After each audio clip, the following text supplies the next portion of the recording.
Hello and welcome to the Tillage Edge with me, Michael Hennessy. This is your regular update for all your tillage news and advice. Potatoes are close to everyone's heart in Ireland, and Irish are known worldwide for our love of potatoes. Potatoes are the third most important crop worldwide after wheat and rice. There are over 300 million tonnes of potatoes produced each year, and more than 1 billion people worldwide eat these potatoes. The potato industry spends a lot of money each year on research and development of potatoes, and it's really important the knowledge from this investment reaches the widest audience. At the end of May, Ireland will host the World Potato Congress in the RDS in Dublin. This will attract people from as far away as America, Australia, and across Africa and Asia.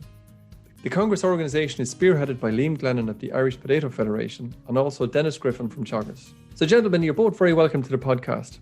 Liam, I really appreciate your time today, as you must be very busy putting the final touches to the WPC. But can I ask you first, you might just give me some details as regards the WPC, when it's on, and also a little background as to why the Congress is being held in Ireland this year. The Congress dates are Monday the 30th of May to Thursday the 2nd of June. And the venue is the RDS, a venue, of course, which is a long history and a long tradition of being associated with agriculture. WPC Inc., if you like, the owner of the World Potato Congress event, were looking for a country or an organisation to host the event in 2021. So very, very quickly, we took a look at this and we put together an organising committee. I think you may have been at the very, very first meeting yourself. Basically, the committee consisted of IPF members, department, Board Bia, Teagasc, Fáilte, some commercial companies as well. And I think we held our very, very first meeting on this in 2017, early 2017. And I think when we were about 5 minutes into the discussion, 5 minutes into the conversation, when it became very clear, was like, why, if ever an event was tailor-made to be held in Ireland, this was it. And I think that strong feeling was there among all the committee members from the beginning, because because our history of the potato, the collapse of the potato in 1845, massive emigration thereafter, and the effect on the history and social demographics of many, many other countries. One statistic that always amazes me, just going back into the past for a little and linking with the present, is the current president of the US, President Biden, is the 46th president. Exactly half of all the US presidents, 23, have Irish ancestry. And again, to come to the present incumbent, both on the maternal side and on the maternal and paternal side, he can trace his ancestry back to Ireland. And when you go back into a lot of ancestry, particularly US ancestry, if it doesn't actually begin around the mid-1840s, usually shortly thereafter, and many, many families, of course, can trace their roots back to the massive emigration. If it wasn't caused by the famine, well, certainly was accelerated. Certainly a huge, strong connection, Liam, for sure. And Liam, in the process of applying for the Congress to come to Ireland, did you just give it to us, or was that a competitive type scenario where we had to really show our wares, so to speak? Indeed, Michael. Yeah, again, to come back to the committee, first of all, the committee members themselves, I've never been involved in a project where I think there was so much enthusiasm, and all of the members on the committee wore the green jersey and really put their shoulders to the wheel on this project. No, it certainly wasn't handed to us on a plate. We had to compete against other countries to host the event. And in the end, I think it was whittled down to 3 countries: ourselves, Australia, and the Netherlands.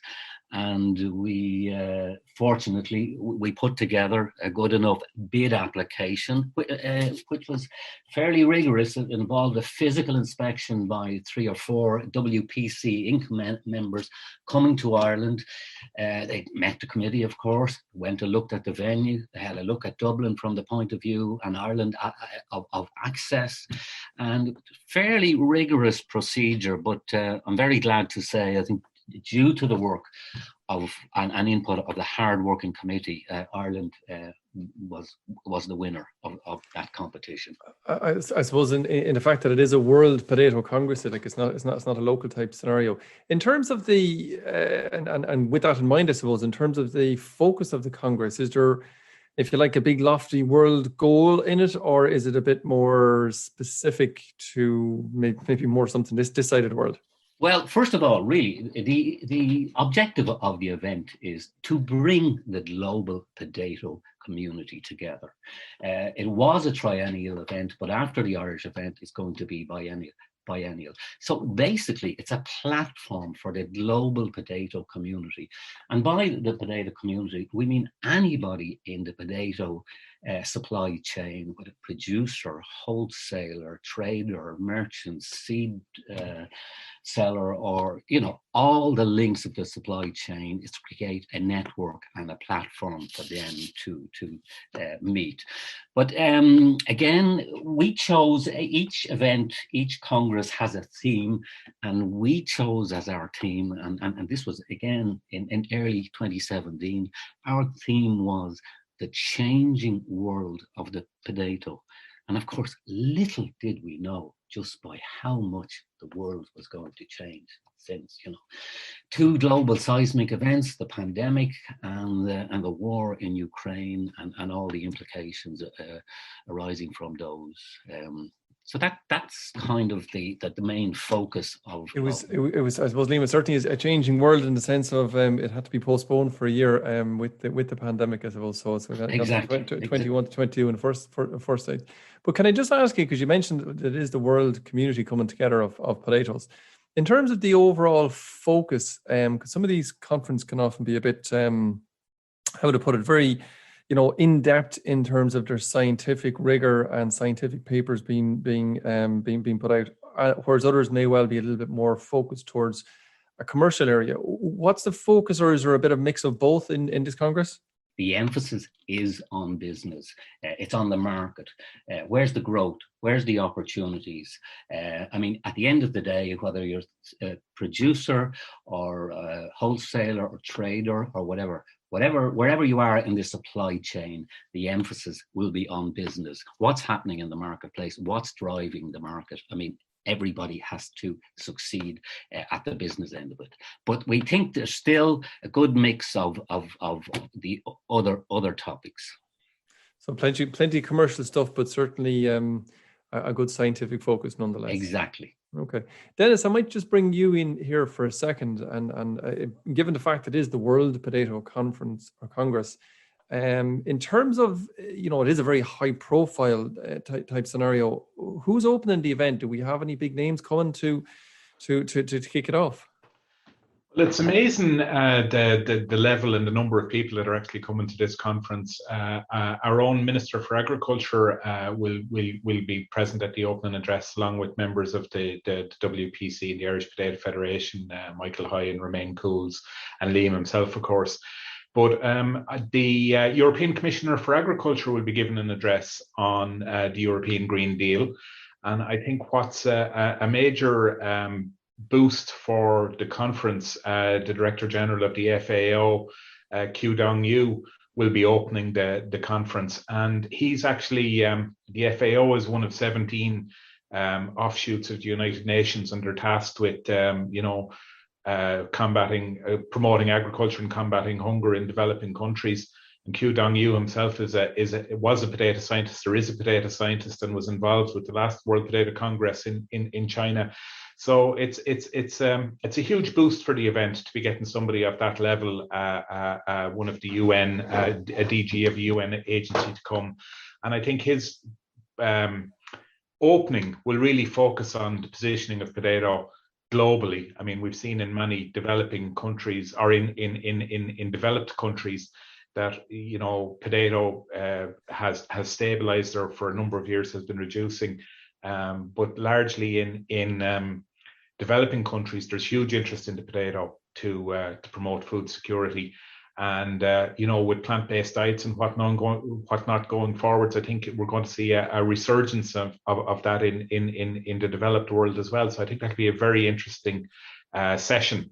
Also, the chairman of the Polish Potato Federation is speaking at the opening session, and he's going to talk about how Poland will help to reconstruct the Ukrainian potato industry. So I think that's very, very topical at the moment, and in the context of what's going on in the Ukraine, very important going forwards that they have helped to rebuild their industry. And just when you mentioned that Ukraine and all the other supply chain issues that are out there at the moment, and I suppose it's not necessarily just potatoes, it's wheat and other food challenges out there, Dennis, is the WPC, will it be talking exclusively about potatoes? I know potatoes are in it to a degree, but will other elements of the general food supply be discussed? Because I suppose there's huge pressure coming on food, I think, and it'll probably be even more acute by the time we get to the middle of summer. It is a potato conference, so I would say that 90% of the papers have potato at their theme, but there are a number of talks which will cover other areas. Tara McCarthy will be involved in the opening of this programme as well, where she'll be talking about Ireland's legacy as a food island and how Irish agriculture is producing green, sustainable food. There's one very interesting talk, which is by Mike McLaughlin, who is from the University of Adelaide, who's going to talk about fertilizer sustainability in the future. And I think at the moment, fertilizer is one of the key input costs. We've seen massive price rises in that area. And I think it's the topic that's on every producer's and everybody in industry is wondering where will fertilizer be in a year's time. And Mike is going to talk about nitrogen, phosphorus, and to a lesser extent potash, but about some of the new technologies involved in production of that, and global stocks of pea, how to get the maximum out of your fertilizers. And while that will have a potato focus, it's certainly going to be relevant to all other crops. I think that many of the other talks that are there at the moment, there's a lot of talks from some of the chemical companies who are talking about sustainability in their product development. And while the focus on those will certainly be on potato, I think that will be equally relevant to other crops, particularly horticultural crops. Liam, in terms of the WPC, how much choice will the delegates have at the sessions at the RDS? Early on, we agreed that there were 5 key pillar topics, and those would be business, health and nutrition, innovation, sustainability, and development. Now, we think it's a good mix, and it's a nice balance, and it's without the overemphasis on any one of them. But if you take the very first one I mentioned, for example, whether you're, a producer in Ethiopia, with a half hectare or a hectare, or you're a 150-acre producer in Ireland, or 1,000 acres in Cambridgeshire, or whatever. I mean, no matter where you grow or what link you are in the supply chain, I mean, everybody is in it for the business at the end of the day. If you're not going to be successful in business, well, you're not going to be there. So that's of interest to everybody. Health and nutrition, then, again, we think the potato as a source of good, wholesome nutrition, highly underrated, and we don't think the message really is out there strongly enough. So we see the event as a great platform to put out a good, healthy message on the nutritional qualities of the potato. Innovation will be discussed, the latest in technology and so on. Sustainability. Again, going back to 2017, yes, sustainability was reasonably prominent, but in the last year or two, I think it's really rocketed to the top, really to the forefront now. And this was evidenced by, we have some international companies, representatives coming to the event to speak. And the first thing they all want to talk about is their sustainability credentials. So I think that shows you, what the market is thinking out there as well. And then the last item would be the development. the power and the potential of the potato to help alleviate famine and poverty in developing countries, and this will do. So look, we think there's a good mix for everybody there, and it's nicely balanced. And I must say, early international reaction from people who have seen the program, they think that they're very pleased with it. They think there's something in it for everybody. Sustainability is kind of it's a major, I suppose, focal point or topic for not just governments but businesses. How much of the conference or how many of the talks are going to touch on that, or will a lot of them touch on it anyway? I think you've hit the nail on the head there, Michael. I think a lot of them are going to touch on it now anyway. I mean, even several of the plenary speakers will. Xu Dongyu for the Director General of the FAO for sure. There's a Martin Kropp from CGIAR.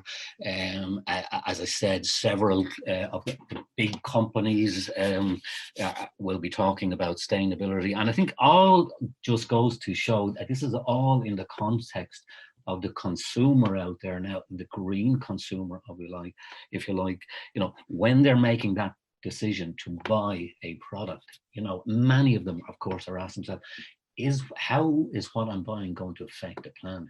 Is it going to harm or hurt the environment or any way, and so on and so on. But a huge area. And I mean, there are, I think, at least 2 sessions specifically on sustainability, but I think many other speakers will deal with it in passing as well. Okay, Denis, can I just bring you back in? Obviously, you're a seed breeder or potato breeder here in Oak Park. There are a number of sessions, I think, on seed production, and maybe is there any of those that you think in particular are insightful into that particular industry, or excitement of new techniques that are coming to the fore that would, I suppose, elevate potatoes to an even higher status? Well, there is 1 or 2 talks on seed production. One of in the business session, the CEO of HZPC will be talking about the challenges and opportunities facing the global seed potato industry. And I suppose most of the seed produced in Europe is exported to East Asia, North Africa, Southern Europe because of the climate and some of the challenges that are faced there. I mean, shipping is going to be a big issue going forwards. Virus pressure on seed production in Northwestern Europe is a major issue. There is a talk from Christophe Lecombe from SASA, who's going to talk about the economically important diseases of virus and control strategies for that. There's a session on plant health, which is part of that, which will discuss, some emerging pathogens, fungal pathogens, and bacterial pathogens that may be an issue as well. In the seed session itself, there is one talk about seed production in Africa, how tissue culture and rapid multiplication schemes can help with that. And also some new technology that was developed in Ireland jointly between Teagasc and the Tyndall Institute, which is a novel handheld biosensor for PVY, will be spoken about. In terms of other areas regarding seed production and breeding, Dan Milburn from Teagasc will be outlining some of the new techniques that are available in breeding, be it marker-rated selection, genomic selection, and a little bit maybe of an overview of hybrid seed potato breeding. We've also Ardevo, Salinta, and a Chinese speaker who are going to talk about the production of hybrid seed potatoes. And one of those talks will focus on how true seed might be used for propagation in the future. So there's a huge amount of information there on both breeding and seed production. Certainly a lot of the new technologies coming to the fore there, and maybe to be put on top of existing production methods certainly can lift it a good bit. And I think if you take that one step, just coming back to maybe what Liam said, many of those talks, they're not aimed purely at the scientists, but they're aimed about where this technology will impact on businesses in the future and how close that technology will be about coming to market and what the future varieties will look like and how, specific disease resistances that are brought in will help businesses and growers going forward. So I think there's a very strong market and business focus to many of those talks as well. Okay, I would think that there's no holding you back from you attending all of the seed production talks that are going to be at it. But Denis, is there any other one or two talks that you are particularly looking forward to that you think is going to, if it was doing nothing else, I'm definitely going to go to those talks? Well, one of the things is that there's a lot of choice in this. I mean, there are plenary sessions where everybody will be in attendance, business sections where people will have a choice to go to a more technical or a more business orientated one. I think there's a couple of talks about sustainability, which are going to be very, very interesting in terms of where the business is going in the future. There are some really, really interesting talks in the innovation session there. Grimmy are going to be talking about the future of their machinery going forwards. John Deere are giving a talk on some of their precision spraying. So for anyone who has wheels disease like I do and loves their tractors, there'll be plenty to hear there as well. So I'm taking from that then that's more than likely the one that you particularly want to go to, is it? I might have to leave some of the breeding sessions to go on some of the machinery sessions. Yeah. I might have to concede to that on the day. There's plenty of heavy metal disease in the potato industry, in fairness. Liam, maybe you're not quite in that particular category of people. Is there any one or two talks that you are particularly looking forward to going to? Well, as Denis said, I think there's many super topics and super presenters there. But if I was backed into a corner, I think the one that I would choose, and I think it's a great title, and it's intriguing straight away, and it's a plenary presentation by a chap called Jason Davenport from the US, and the title of the presentation is No Risk, No Reward. And I had the pleasure of meeting him briefly at a potato event in Belgium before last Christmas. He's an agronomist, but he's clearly a great marketeer as well. He produces his own seed, he produces his own ware, he produces potatoes for pre-packing, for the catering market. He actually ships containers of potatoes for frying in fresh chip shops. He ships them across the Pacific from the West Coast to chip shops and the like in Asia, who will turn them into chips. And as I say, just find him intriguing, full of get up and go, a dynamic young man. And the subtitle of his presentation is Potatoes in a World Turned Upside Down. Very good. You mentioned earlier, if I can go back to it, you mentioned a little bit earlier on there about the, other than the, I suppose, the conference itself where people are sitting there and listening to talks and that kind of thing. Is there other elements to the WPC as well? Yeah, running in parallel, concurrently with the talks and the presentations, there's a trade exhibition going on as well, and over 60 exhibitors will be involved in this exhibit. A good mix of Irish and international. All the major people in the potato world will be there. All the major companies, and all with various messages to put out and products and services to sell and so on. But it's a go-to place for anybody who's any interest in the potato trade, service side of things, and the organizations, professional, business and state agencies, they'll all be there. Okay, and there's a number of technical tours, I think, Liam, as well on the Thursday, is there? That's right. There's technical tours to many people of the major growers and companies in the potato business here. Some examples: there's a visit to the farm of Michael and Geraldine Hoey on the Thursday. There's a visit to Sam Denigan and Company, Mead Potato Company, so on O'Shea's in Kilkenny, and I think to Teagasc as well, Johntown Castle on the Thursday. So it's a good mix of in there of companies to go to, and also there will be some social tours inbuilt, like to distilleries and castles and so on, just to mix up. And finally, at the end of the day, they will all meet together in Bloom at the Bloom event. Oh, very good. Okay. Can people still book a place at the Congress? They can, Michael, yes. They can go onto the Congress website itself to register for the full Congress. And the address for that is wbc2022ireland.com. That's the Congress website for the full Congress attendance. If a person wants to just attend for a day or two, he can do so by sending an email to registration@wpc2022ireland.com.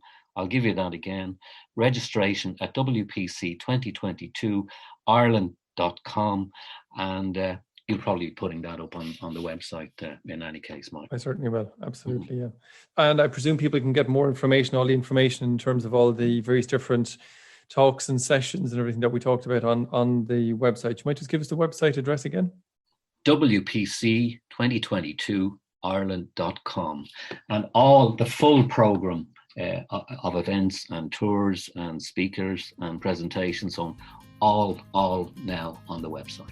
That's fantastic, Liam. Thanks very much for that, and thanks very much, Denis, as well. It's a great preview of the Congress, which is coming up, and I, for one, am definitely going. I'm really looking forward to it. Thanks, gentlemen. Thanks, Michael. So that's all we've time for, and my thanks to Liam and Denis for joining me on the podcast. Don't forget, if you enjoyed the podcast, and recommend it to a friend or colleague, and as always, rate, review, and follow on Apple Podcast or Spotify so you never miss an episode. And for more information, go to teagasc.ie. I'm Michael Hennessy. Thanks for listening, and I'll be back next week with more tillage news and advice.